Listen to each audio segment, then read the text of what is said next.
Okay, shall we start? For some of you may know that today we're going to have 4 of China's top artists presenting to us. I mean, those who know will know what a big deal this really is. Also, these 4 artists don't usually go to conferences or go to the same conference at any one time. I mean, one of them would be more than any seminar could bear, but today we have 4 in one day. There'll also be, it will also be a day when probably Chinese would be the main language, which would be good. So the Chinese-speaking participants would be in a slightly more advantageous position today, but we do have a very good translator, our old friend Zhang Lei, who is now already busily working with Cheng. Now, you've all met Cheng, and we had a title on the program, and the title was Design Cities Water. I don't think that's what he's going to talk about. The reason why we put that title down was that he has in fact written very interestingly on design, and he has in fact written an award-winning book on Venice and Suzhou, comparing Venice and Suzhou, which I think this was for the Venice Biennale a few years ago. A very, very interesting book. So we thought this might be the subject that he might want to deal with. But he told me that this is not what he'll be talking about. Now, I have a sense of what he's going to talk about, but I don't have the details, and I'll let him do it. But I think one of the things that he might be alluding to, and it's something that would probably play a larger role in this week's proceedings, is something that we are calling poor theory. Poor theory. And you're going to get a printout on a small poor theory manifesto that we put together, right? So it's not, the ideas there are not, engraved in stone. I mean, it's a working manifesto for all of us to try and develop. And we'll say much more about that, I think, in the course of the week. But maybe one quick thing to say, one way of thinking about poor theory is to see it as basically alluding to the way in which artists themselves work, starting from that, and then drawing the theoretical implications from the procedures of art itself, especially in a situation like China, and China in relationship to global culture today. And I think these are like some of the issues that, at least, that poor theory would be alluding to. And if you take the example of one artwork that we've looked at, which is Ning Ying's Perpetual Motion, I think it will be quite obvious to us now that to start talking about that film from a point of view, let's say, of feminism or postmodernism as a starting point would be not so much wrong as, in a way, completely misleading. I mean, it won't take you into the issues of what the film was trying to do. So it'll be ideas like that that will be putting on the table, I think, a bit more this week. So without further ado, let me pass you to Cheng, and Cheng would maybe do what he does, which is he'll say a few things in Chinese, and then Zhang Lei would translate, right? Okay, Cheng.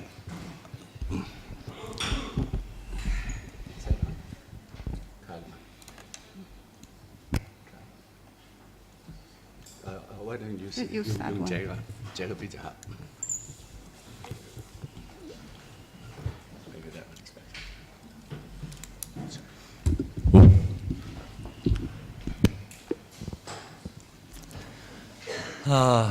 今天要来耽误大家的时间。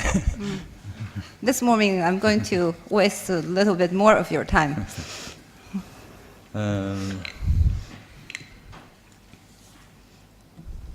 我今天想从一个假如说是做艺术的话，或者说艺术家，来说一点我大概几十年来的想法吧。Today I will talk about, my my thoughts, how it has progressed over decades as an artist and from an artist's perspective. 我小的时候，所读的书里头有一个故事对我影响很大。这个故事没关系，那你就数一段一段。这个故事是大概2500多年前，中国有一个人叫庄子。When I was a child, there was a book I read that had made a big influence on me, and it's about a guy we all know about, and he lived 2,500 years ago. His name is Zhuangzi. 故事是说，有一天庄子和他的朋友会师。The story is about Zhuangzi and his friend. One day they were just sitting talking together. 他们在一个那个池塘的旁边，完了庄子呢，这个池塘里面有鱼在哗哗在游，那么庄子就说：“这个水里的这些鱼真的是很快乐呀。” They were sitting by a pond and they saw fish just swimming around, and Zhuangzi said, "Oh, look at the fish. They really look like they're very happy." 庄子的朋友会师呢，是那个时代一个很著名的一个，就应该说就是辩论家吧。His friend Hui Shi was a very famous debater at the time. 他就对庄子说你也不是鱼，你怎么知道这些鱼快乐不快乐？ And he said, "You're not fish. How do you know if they're happy or not?" 那庄子这个人也是很聪明的人，所以他说他对惠师说，你也不是我，你怎么知道我知不知道这些鱼快乐？ And Zhuangzi, he is a very smart man, so he said, "You're not you, you're not me, and how do you know that I don't know the fish is happy?" 所以，庄子和惠师这两个朋友呢，就这样，也都说得非常有道理，这样一点就辩论下去。但是到庄子他自己敏感到有一个问题，其实已经很明显的时候，他说：“请寻其本。”也就是说，我们回到我们当初。我是说，我觉得这些鱼很快乐。And of course, they both had their side of the story, and they just went on and on. And Zhuangzi was very sensitive, and he suddenly said, "Let's all go back to the root. Let's go back to the very beginning where I said, look at the fish, they are very happy." 庄子的这个故事呢，就到这一句话就结束了。这就是到请回到我们最初的时候。And that's where the story ended. Was let's go back to the beginning of the story.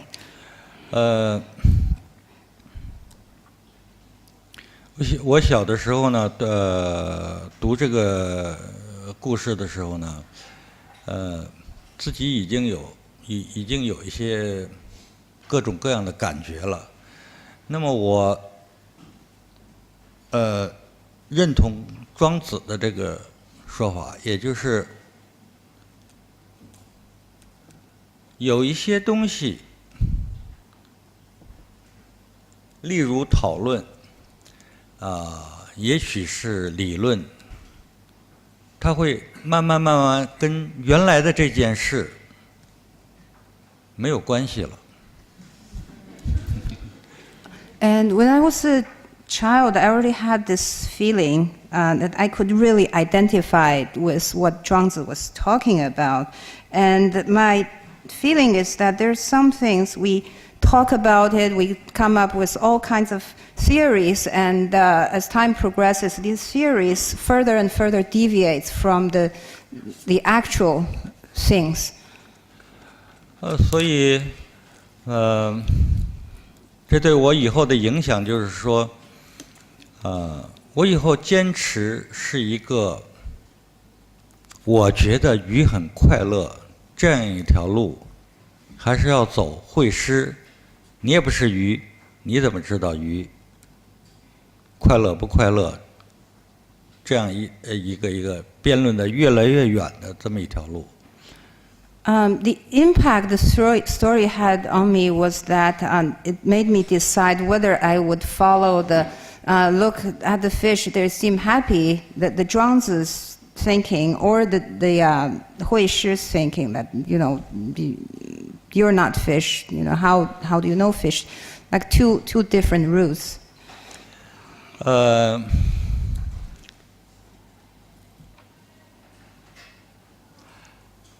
辩论的东西、理论的东西，或者说理性的东西，对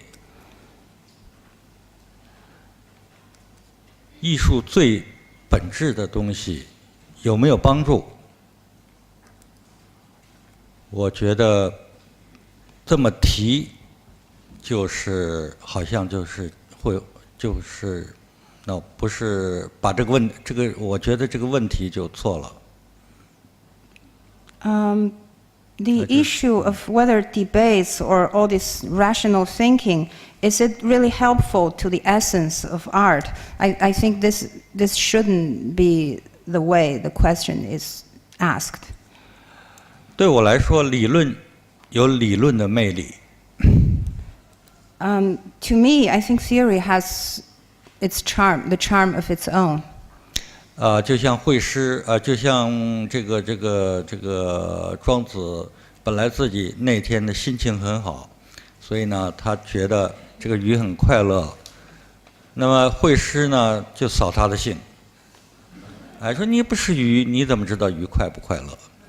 那么从会师的这一条路上，他有一个辩论的一个魅力，但是呢，他切断了庄子当时自己的心理活动和他因为这个心理活动向外的投射。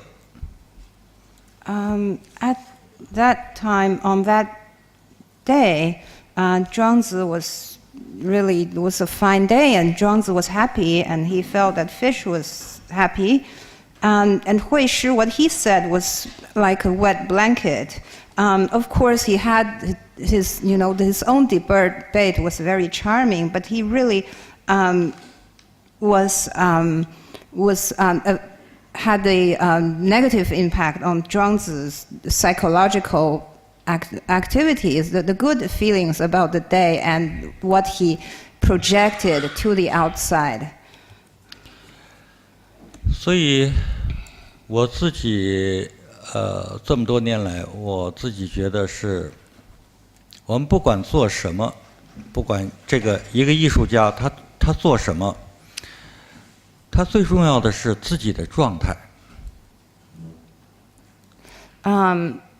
My feeling through the years that regardless of what the artist does, what really matters is the artist's state of mind. 他对理论有兴趣，看到那么有意思、那么严谨、那么言之成理的这些东西，是给他自己的状态的一个刺激，是对自己的状态的一个刺激。完了，是不是太长了？没事儿，你说。完了，由这个状态，艺术家更愿意说这是一种感觉，去进行一个创作，而不是直接从那个理论没有刺激自己的状态，完了进入一个创作。The way theory works is theory is very interesting, and to the artist, it's very good that you have a theory making sense of what you're doing, and really it further stimulates your good creativity. But it shouldn't be working like theory intervenes with the creativity without stimulating this good feeling. 我觉得这个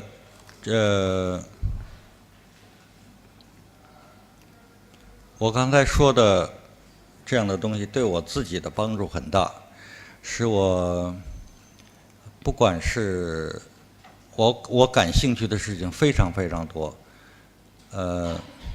但是我都是让他们只是刺激自己的状态，或者形成自己状态的某些部分，完了再用自己这个我自己也说不清楚的状态去面对我的创作，进行我的创作。That is the way I feel about this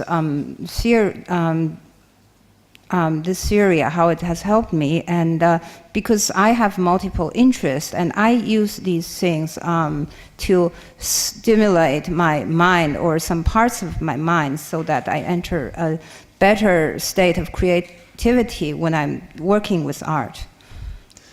所以这也是我经常和朋友在一起的时候讲到我保持的是我有感觉，但是重要的是，当我要表达这个感觉的时候，是要用一种感觉去表达，有点绕，有点啊。但是那要在下一句再说了。那你把下一句说完了。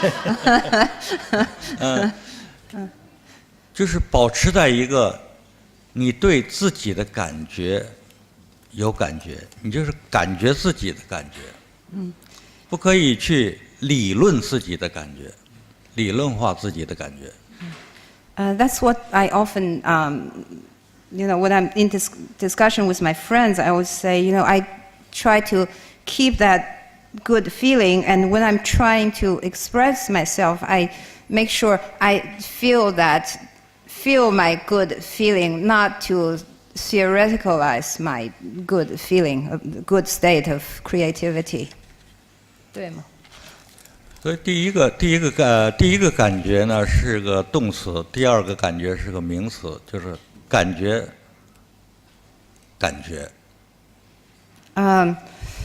The first feel is a verb, and the second one is a noun. So I'm feeling that good feeling.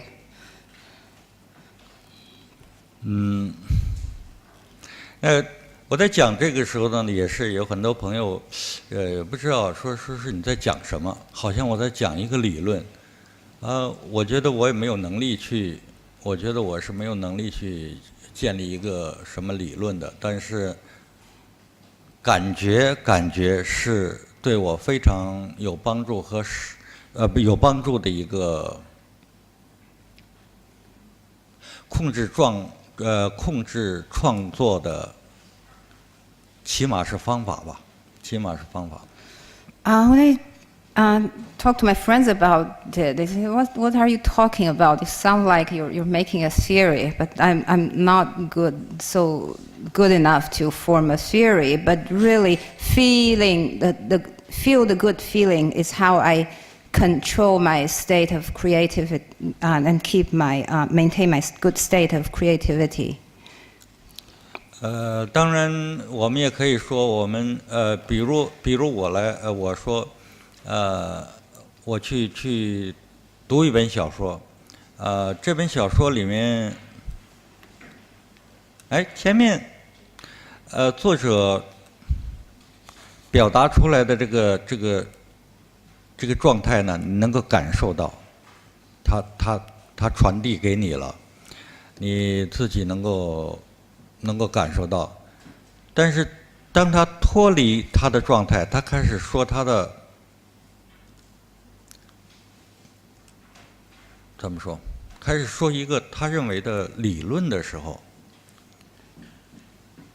你阅读者会冷下去，会从这个状态里脱离出来了，会冷下去了。所以我总是想，有很多作家理论的修养非常高，但是他们能不能够把那个理论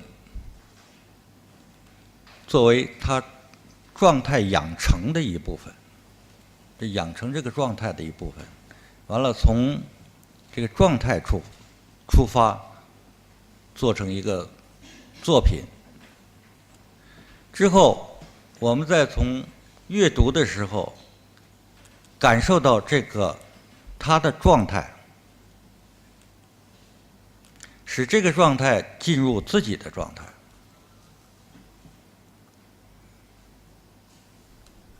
Okay. When I am reading a novel, sometimes I can really sense the writer's good state of this good feeling, good state of creativity, which is passed on to me. But then sometimes you can get a feel that the writer is has been detached from that good state of feeling and starts theoretical side, doing theories.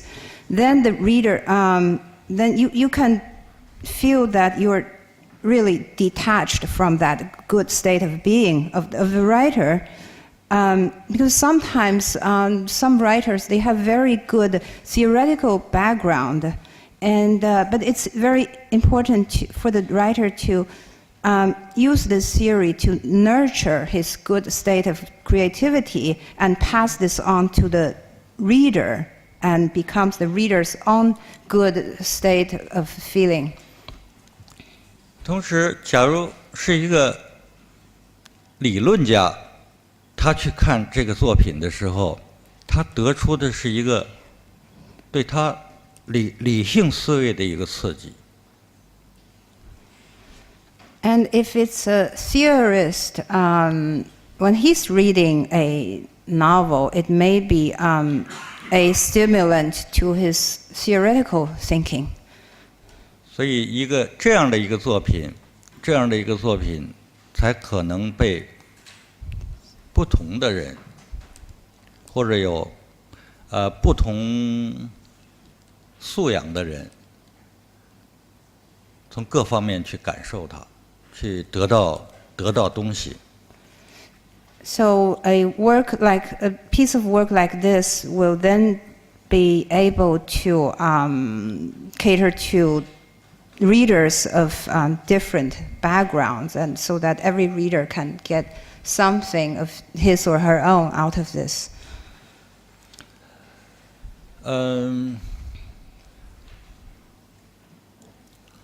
以我对中国的工匠的知识，我们知道，在中国古代大概是12世纪以前这个时代呢，作品没有署名，没有签名吧。As far as I know about Chinese artisans in ancient times, around 12th century BC, artisans never put their names on the artwork. 那个时候的整个的这个状态呢，力量非常大。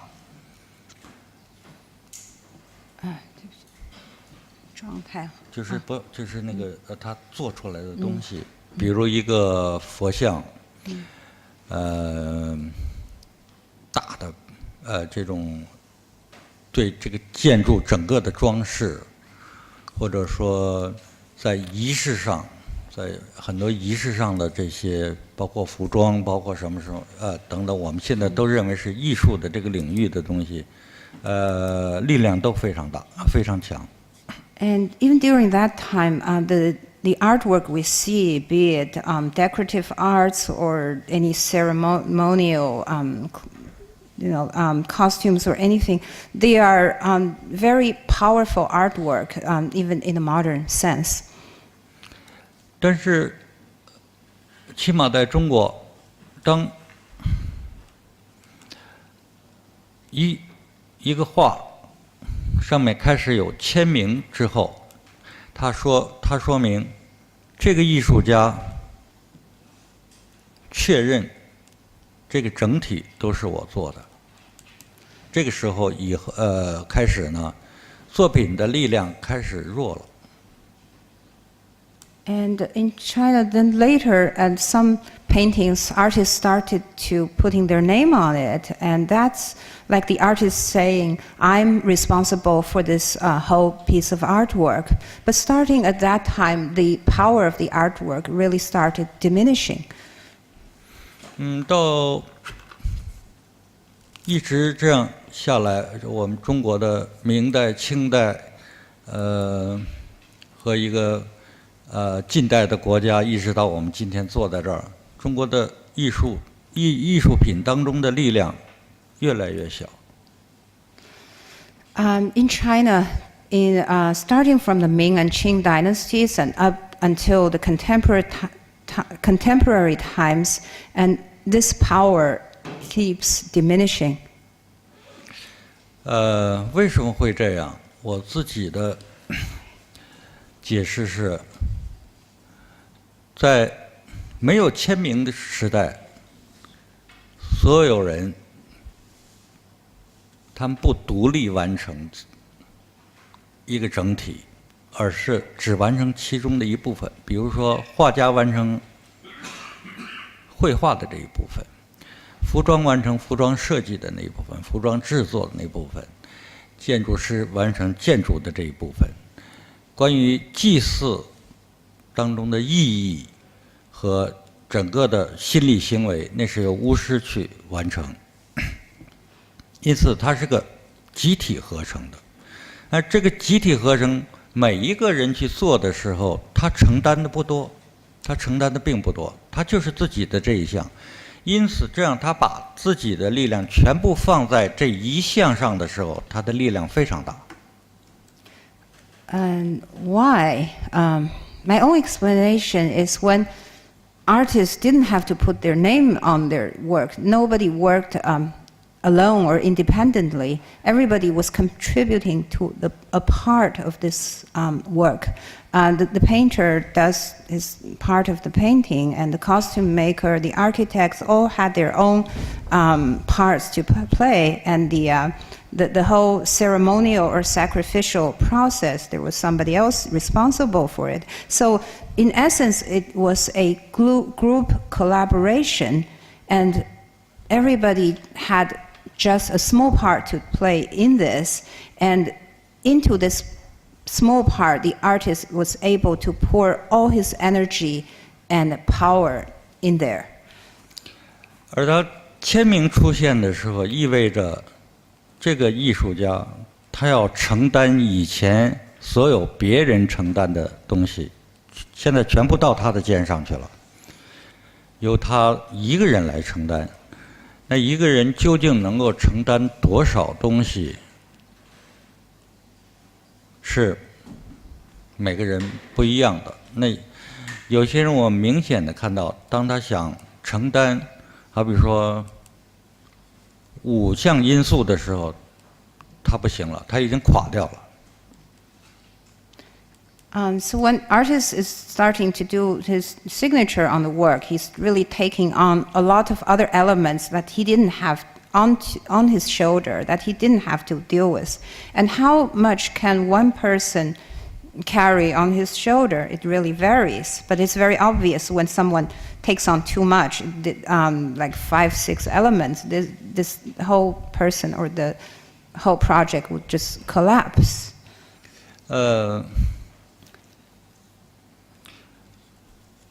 比如他画一张画，他要承担哲学的、造型的、材料的、技法的，这么多东西都要他承担的时候，他可能承担不了。这种承担不了，就会在艺术品当中，我们看到他的状态承担不了这么多东西，他会出现就是我说的这个，就开始弱下来了，或者被压的神经分裂。When, for example, in a painting, if a painter has to take on the philosophical element, the formative element, the materials, the techniques, it really becomes too much for one person, and it really weakens his whole state of being, and it could just drive him crazy. 所以我们去看，所以我自己看，如果一个艺术家，签名艺术家，他能够承担那么多，同时他的艺术状态还那么好的时候，这种人其实就是超人了。If it's a signature can take on signature artist can take on so much and still remain in a good state of being, then this man is a Superman. 或者我们称为所谓大师，大概就是这个意思。Or what we call a big master. 对于我这样的非超人来说，我羡慕那样的状态，一个人可以承担起所有其他的人能够做的事，做其他人做的事情，所以我在不断的估量自己究竟能够做多少。随着年龄的增长，自己好像是越来越退步，但实际上是对自己在年轻时候那个觉得自己可以好像征服全世界等等等等等，这种青春期现象，一直到自己能够准确的判断自己能够做多少。As a non-Superman myself, I admire the Superman for their being able to carry on so much that it's really the responsibility of, or that could have been done by others. But I continually to reflect on myself. How much can I actually carry on my shoulder? And as I get older, I think I'm digressing, and from a adolescent state of mind of being able to conquer the world back to now, of really knowing how much I'm capable of. 我的麻烦或者我遇到的问题，也是我内心遇到的问题。常常还有另外的一个东西让我长时间的注意它。And there's also another thing that has forced me to reflect on this.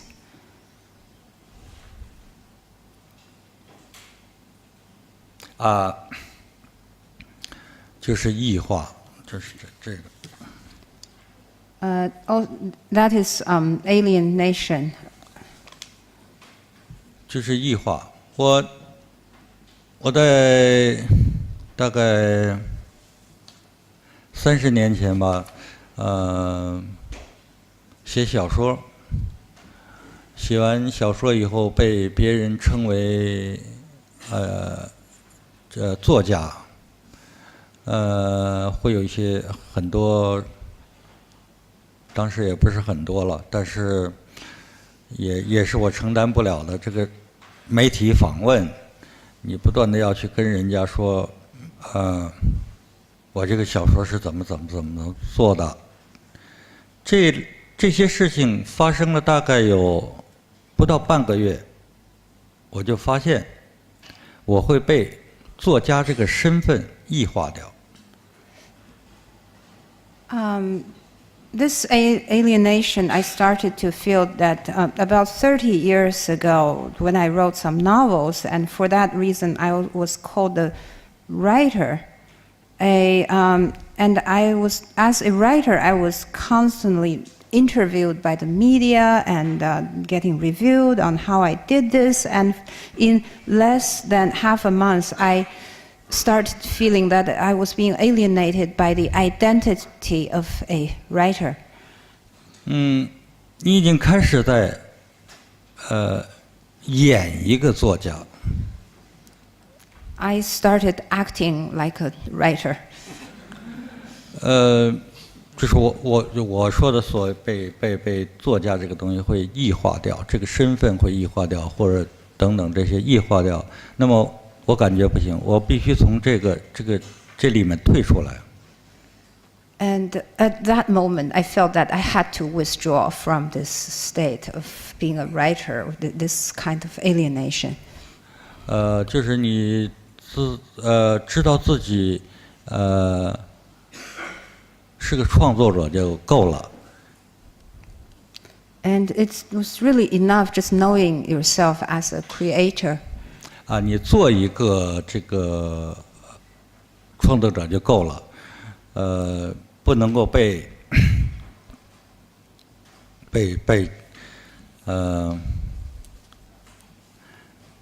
后来造成的这些身份呐等等这些被这些异化。And it was just enough to create and shouldn't be alienated by the tag of a writer. 但是你在退回来自己在写作的时候，我也会发现自己被写作这件事异化。But when you go back and you start writing again, then you find out that you're being alienated by the act of writing itself. 因为你不断的在意识，这是一个写作。Because the process constantly reminds you that you are doing the writing. 它和以前就是不一样了。你以前就是好像我有一个状态，我要传达，我要表达出来，但现在是你要写作，你不写作的话，好像有什么地方不对。And before that, it was just your really good state of your state of creativity, this state of being you want to pass on to others.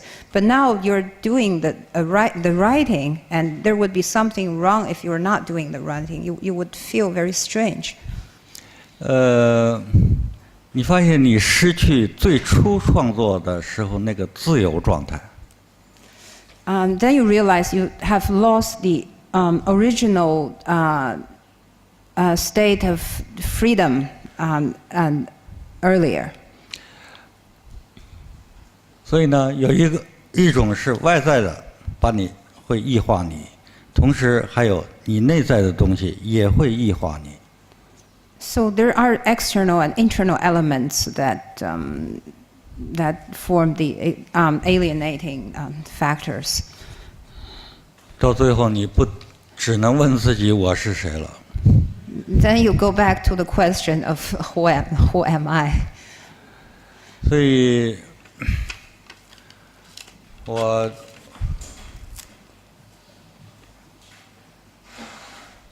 几十年来就是在想，就是或者在判断，就是我是不是这个处在一种异化的状态。但后来我发现，你不断的在想这件事，也是一种异化。For many years, I keep thinking and trying to make a judgment of myself of whether or not I have already been alienated. And then I realized that the act of thinking like this is already an alienation. 我现在的能够解决，只能说能够解决有点狂妄了，就是我自己感觉还能够不太注意这件事，就是你要接触更多的方面，就是你说吧，没事。也就是你在创作者当中呢，要改变身份。Now what I'm able to solve, or well, that's talking too big. What I'm able to deal with, to the extent that I realize you have to be get in touch with all different aspects, and in the process of creation, you have to keep changing your identity. 比如说，你会去做一些